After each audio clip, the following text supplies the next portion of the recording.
Hi, everyone. I'm Dr. Mina Blazey, and I'm just here to just kind of discuss a little bit around the principal's journey. And not just my perspective, but the journey as a whole. Becoming a principal is not something that just happens overnight. And sometimes as educators, we don't even think about becoming a principal. And typically in most states, you have to be a teacher, a credentialed teacher before you become a principal. And I would say that some of our best principals have taught for a minimum of 8 years. And the reason why is because, according to Gladwell, an expert has over 10,000 hours of practice hours, and a teacher that teaches at least 8 years has about 10,000 hours of teaching. So that when you become a principal, you have the perspective of the teacher, and then you can offer that back to new teachers. So my journey, I started out as an educator. I was a science educator. I didn't go to school to be an educator. I went to school to be a pilot. I was great. I could do touch and goes, but I decided to start a family.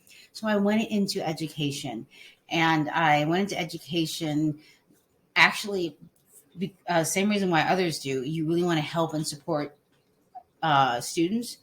And believe it or not, it's okay to say you did it because you get some summers off. The truth is, we don't get summers off. We are prepping for the next year, but I did it so that I could be available to my own children that were younger, because typically I was off and at the same time they were off. So I was able to do something that was supporting my family, because I believe that your life it should not surround and be about your job, but your job should surround and support your life.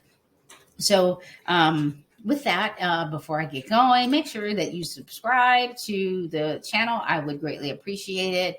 And if you want to be a principal or you're a teacher and you have questions, please send me a message. I will be more than happy to share my experience as a principal, because I did open a school and the school is doing great. I'm now a director of research learning in Southern California in a school district. And I would love to chat with you, and let's stay connected. So why am I doing this? Why are you doing what you do? I literally, I actually wrote a very small book that I actually just give away. It is on Amazon, but I wrote the book because I wanted to reflect on what I did, and I wanted to be able to give this to other people. It's not an expensive book. It's only 30 pages, but here's my why: to inspire others to become leaders that influence educational aspirations of their community, family, and students all over the world. I really wanted to inspire people to help children learn. And I still do that, even though I'm in a different role. The only difference is that I impact and help principals. I can impact and help students. And right now, my role is to really look at the data and inform instruction and intervention. So that's where I am right now in my career, and I'm loving what I do. So if you ever want to be a leader, send me a DM, let's chat. I would love to talk to you about it. But here's something that I like to do. I like to think about what I do. I like to process and ponder. I like to reflect and reflex. Now, typically people, when they see me write and say the word reflexive, they go, well, what is that? It's not a word. Well, actually it is. But when you reflect on something, typically you reflect at the end of the day, at the end of the week, maybe even in the morning about something that happened the day before, at the end of the month, at the end of the year. You might even reflect with a group of people. But to be reflexive means that you are in the moment and processing it as it happens.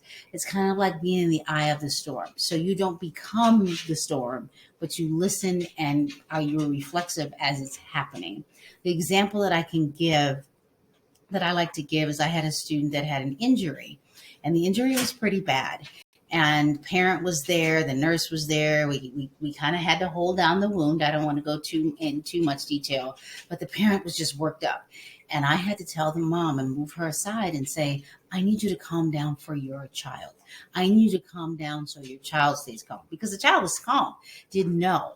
And I was able to calm down the parent and allow the child to go in the ambulance with the parent. So those are big issues. But sometimes you can have a parent that comes in and just angry at you or angry at the world. They might have other issues. They might be angry because they had a bad experience in school. And I have to listen and not get worked up. Yes, I've been called names. However, I realize that they're doing it because they just want to protect their children. And sometimes kids actually will call you a name and you have to look at it and go, okay, is this going to harm me? Or could I look at this as a learning experience for this child? So as a leader, that's really what I did. And actually teachers can do that too. So really think about being reflective and reflexive.